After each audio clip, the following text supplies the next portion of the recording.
கண்ணியமிக்க சகோதர சகோதரிகளே, ரமலான் மாதத்தினுடைய கடைசி பகுதியில் நாம் எல்லாம் இருந்து கொண்டிருக்கிறோம். கடைசி 10 நாட்களில் இருந்து கொண்டிருக்கிறோம். ஆனால் இந்த இஸ்லாமிய சமுதாயத்தில் ஒவ்வொரு மாதத்திற்கும் ஒவ்வொரு பித்அத்துகளை, அனாச்சாரங்களை இஸ்லாத்தின் பெயரால் உருவாக்கக்கூடியவர்களாக இருப்பதை நாம் பார்க்கிறோம். அதில் ரமலானுடைய 20 நாள் வரைக்கும் எவ்வளவு பித்அத்துகள் செய்ததை நீங்கள் பார்த்திருப்பீர்கள். இந்த கடைசி 10 நீங்கள் பார்த்தீர்கள் என்றால் இஸ்லாத்தில் சொல்லப்படாத கருத்துக்களை எல்லாம் அவர்கள் செய்வதை நீங்கள் பார்க்கலாம். உதாரணமாக ஒவ்வொன்றா எடுத்து பாருங்கள். ஃபித்ரா எடுத்துக்கொள்ளுங்கள், பெருநாள் தொழுகை எடுத்துக்கொள்ளுங்கள். இதில் செய்யப்படக்கூடிய செயல்பாடுகள்லாம் கொஞ்சம் சிந்திச்சு பாருங்கள். பெருநாள் தொழுகையிலேருந்து ஃபித்ராலேருந்து அனைத்தும் யோசிச்சு பாருங்கள். ஃபித்ரா என்பது பெருநாள் 8 மணி 7 மணிக்குன்னு சொன்னால் காலையில் 6 மணிக்கு கிளம்பி இமாமுடைய கையில் 20 ரூபா 30 ரூபா 50 ரூபா 100 ரூபா வச்சுட்டு வந்துடுவாங்க. இதான் ஃபித்ராவாக அவர்கள் செய்கிறத நீங்கள் பார்க்கிறீர்கள். அது இல்லை ஃபித்ரா. ஃபித்ரா என்பது குடும்பத்தில் 8 உறுப்பினர்கள் இருப்பார்கள் என்றால் 8 பேருக்கும் கொடுக்கணும். 5 உறுப்பினர்கள் இருந்தால் 5 பேருக்கும் கொடுக்கணும். சா அம்மின் தம்ரின் சா அம்மின் ஷயீர், கோதுமையில் ஒரு சா அல்லது பேரிச்சம்பளத்தில் ஒரு சா என்றார்கள் அல்லாஹ்வுடைய தூதர். அவங்க காலத்தில் உணவு பேரிச்சம்பளம் கோதுமை, அதில் ஒரு சா கொடுக்க சொன்னாங்க. சா என்றால் 4 முத்து கொண்டது ஒரு சா.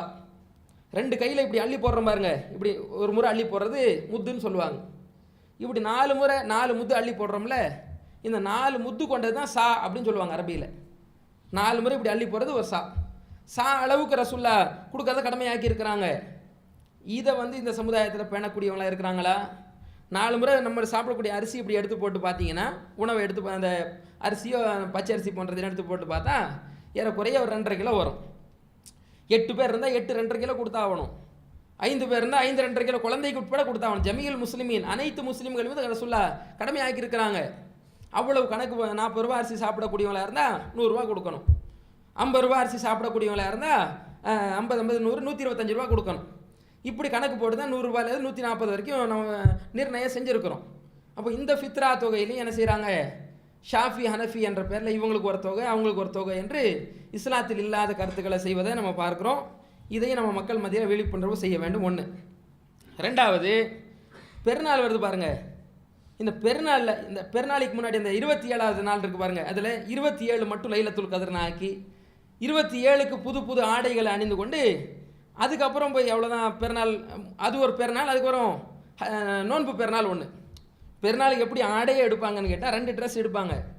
ஒன்று 27வது கிழமையில் போடுறதுக்கு 1, பெருநாளைக்கு போடுறதுக்கு 1ன்னு எடுப்பாங்க.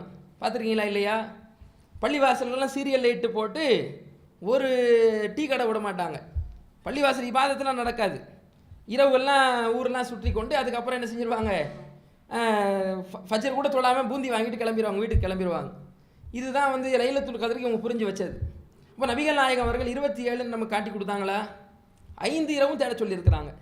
அஷ்ரில் அவாஹிரி மின் ரமலான், ரமலானுடைய கடைசி 10 ஒற்றைப்படிகளை தேட சொல்லியிருக்கிறாங்க. 21 23 25 27 29 5 இரவுகளும் நமக்கு அதில் லைலத்துல் கத்ர் தேட வேண்டிய நாள், இபாதத் செய்ய வேண்டிய நாள். கண் முழிக்கிறது வேலை இல்லை, கண் முழித்து இபாதத் செய்ய வேண்டிய நாள் அது. அதில் 27 என்று சொல்லி எதில் அல்லாஹ் ரப்புல் ஆலமீன் அந்த 1000 மாதங்களை விட சிறந்த ஒரு நாளை மறைச்சி வச்சிருக்கிறானோ அந்த நன்மைகளை பாலடைக்கக்கூடிய காரியத்தை செய்வதை பார்க்குறோம். அதிலே நம்ம விழிப்புணர்வு அடைய வேண்டும். இது 2வது. 3வது, பெருநாள் வரப்போகுது. இந்த பெருநாளில் பார்த்தீங்கன்னு சொன்னால் பள்ளிவாசலில் பெருநாள் தொழுகையை தொழுவாங்க. நீ தமிழ்நாட்டில் பார்க்கலாம், பல இடங்களில் பள்ளிவாசலில் தொழுவாங்க. அடுத்து என்ன செய்வாங்கன்னு கேட்டால், பெண்களுக்கு பள்ளிவாசலில் கூட அனுமதி கொடுக்க மாட்டாங்க. பள்ளிவாசல்லையோ திடல்லையோ எங்கேயுமே பெண்களுக்கு அனுமதி இல்லை, ஆண்கள் மட்டும்தான். அதே மாதிரி இந்த தொழுகை எங்கே தொழுவாங்கன்னு கேட்டால் கணிசமான இடத்துல பார்க்குறோம் பள்ளிவாசலில் நிறைவேற்றக்கூடியவர்களாக இருக்கிறாங்க. இதான் நபிகள் நாயகம் காட்டி கொடுத்தாங்க. ரசூலுல்லாஹி ஸல்லல்லாஹு அலைஹி வஸல்லம் அவங்க மற்ற பள்ளிவாசல்களை விட மதீனா மஸ்ஜிதுன் நபவி பள்ளிவாசல் தொழுவது தொழுகையில் 1000 மடங்கு நன்மை கூட. அப்படி இருந்தும் அந்த பள்ளிவாசலை தொழாமல் முசல்லா என்ற திடலுக்கு போய் தொழுதாங்களே, ஏன்? ஹதீஸ்லேயே காரணத்தை பார்க்குறோம். ஏன் அப்படின்னு கேட்டால், மாதவிடாய் பெண்கள் எங்கே வர முடியாது? பள்ளிவாசலுக்கு வர முடியாது. அப்போது திடலில் இருக்கும் பொழுது ஹதீஸில் வருகிறது. எப்படி வருது கேட்டால், புகாரியில் 971 980 981 974 351 324 இத்தனை இடத்துலையும் பாருங்கள். குன்னா நுகமரு, பெண்கள் உம்மு அத்தியா சொல்கிறாங்க, குன்னா நூமரு நுஹுருஜ யௌமல் ஈதி, நாங்கள் பெருநாள் அன்னைக்கு வெளியே வர வேண்டும் என்று கட்டளையிடப்பட்டோம். எங்கள் திடலுக்கு மக்களுக்கு பின்னால், அதாவது ஆண்களுக்கு பின்னால் பெண்கள் உட்கார வேண்டும் என்றும், யுகப்பிர்ன பி தக்பீரிஹிம், ஆண்கள் எப்படி தக்பீர் சொல்வார்கள் அந்த மாதிரி நாங்களும் தக்பீர் சொல்ல வேண்டும் என்று, எதுவூன பி துஆயிஹிம், ஆண்கள் எப்படி துவா செய்வார்களோ பெண்களாகிய நாங்களும் துவா செய்ய வேண்டும் என்று ரசூல்லா காலத்தில் நாங்கள் கட்டளையிடப்பட்டோம்.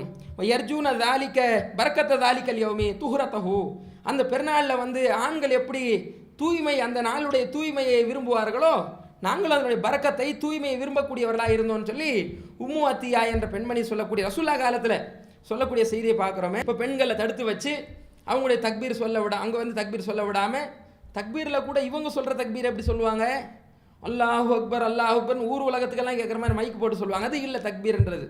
அல்லாஹ் குர்ஆனில் தடுக்கிறான். எப்படி சொல்கிறான், அல்லாஹ் வதுக்குர் ரப்பக்க ஃபி நஃப்ஸிக ததுர்ருவன் வ குஃபியா, அல்லாஹ்வை வந்து உங்களுடைய உள்ளத்தில் ரகசியமாகவும் பணிவுடனும் நீங்கள் கூப்பிடுங்கள். தூனல் ஜஹ்ரி மினல் கவுல், வார்த்தையில் சப்தம் வரக்கூடாது. பில் உதுவிவல் ஆசால், காலையும் மாலையும் வந்து சத்தம் இல்லாமல் கூப்பிடுங்க. அல்லாஹ் ரப்புல் ஆலமீன் ஜிக்ர் செய்வதனுடைய அளவுகளை சொல்லி தர்றான் பக்ராவுடைய 7வது அத்தியாயம் 205வது வசனத்தில். அப்போ இதையும் மீறி என்ன செய்யும், ஊர் உலகத்துக்கெல்லாம் சவுண்டு போட்டு தக்பீர் சொல்லி, அது இல்லை. மனசு அல்லாஹ் அக்பர் அல்லாஹ் அக்பர் அல்லாஹ் அக்பர் என்று ரகசியமாக சொல்லக்கூடிய தக்பீர், ஆண்களும் பெண்களும் சொல்லக்கூடிய காரியத்தை இஸ்லாம் காட்டி தருகிறது.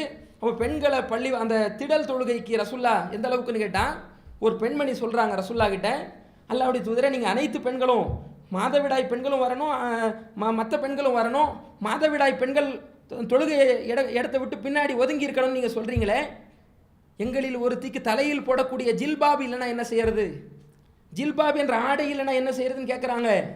ரசூல்லா சொல்கிறாங்க, லி துல்பிசுஹா மின் சாஹிபத்திஹா மின் ஜில்பாபிஹா, உன் தோழியிடம் ஜில்பாபை கடன் வாங்கிட்டு வா, அடமானமாக வாங்கிட்டு வந்து நீ கிளம்பி வந்து திடலுக்கு வரணும்னாங்க ரசூலுல்லா. அவ்வளவு வலியுறுத்தி இருக்கிறாங்க பெண்கள் கலந்து கொள்றதுக்கு. இதெல்லாம் நம்ம சமுதாயத்தில் இந்த நபி மொழி எல்லாம் பேணாமல் பெண்களை வந்து பெருநாள் தினத்திலையும் அவங்க பெருநாள் கொண்டாடக்கூடிய அம்சத்தை தடுத்து விட்டு பள்ளிவாசலில், அதுவும் திடலில் தொழாமல் பள்ளிவாசலில் தொழக்கூடியவர்களாக இருக்கிறத பார்க்குறோம். தக்பீரை சத்தம் போட்டு செய்கிறதையும் பார்க்குறோம். இந்த பிதாத்தான காரியத்தை எல்லாம் விட்டு அதே மாதிரி தொழுகையில், பெருநாள் தொழுகையில் கூட 12 தக்பீர் ரசூலா காட்டி கொடுத்தது. முதல் ரக்காத்தில் 7 தக்பீர், 2வது ரக்காத்தில் 5 தக்பீர் காட்டி கொடுத்தாங்க. கிராத்துக்கு முன்பாக முதலாவது ரக்காத்தில் 7, 2வது ரக்காத்தில் 5, 12 சொல்லணும். இது ஒரு 6 நாக்கி வச்சிருக்கிறாங்களே. முதல் ரக்காத்தில் 3 தக்பீர், கூடுதல் தக்பீர் 3 என்றும், 2வது தக்பீர் ரக்காத்தில் 3 என்று வச்சிருக்கிறாங்க. 6 தான் சொல்லுவாங்க. சுன்ன ஜமாத் நீங்கள் பார்க்கலாம், ஷாஃபியில் வேறு மாதிரி இருக்கும். அப்போ இந்த 6 தக்பீர் சொல்கிறாங்களே, இது ஹதீஸில் எந்த இட்டுக்கட்டப்பட்ட ஹதீஸ்லையும் கூட ஆதாரம் கிடையாது. அப்படி பெருநாள் தொழுகையை கூட பாலடைக்கக்கூடிய காரியத்தை நம்ம பார்க்கிறோம். ஆகவே இதெல்லாம் நபிமொழிகளில் இருக்கக்கூடிய விஷயங்களை மக்களிடத்தில் கொண்டு செல்லக்கூடிய மக்களாக அல்லாஹ் ரப்புல் ஆலமீன் உங்களையும் என்னையும் ஆக்கி அருள் புரிய வேண்டும் என்று துஆ செய்தவனாக முடித்துக் கொள்கிறேன். வாஹிர் தவானா அல்ஹம்துலில்லாஹி ரப்பில் ஆலமீன். அஸ்ஸலாம்.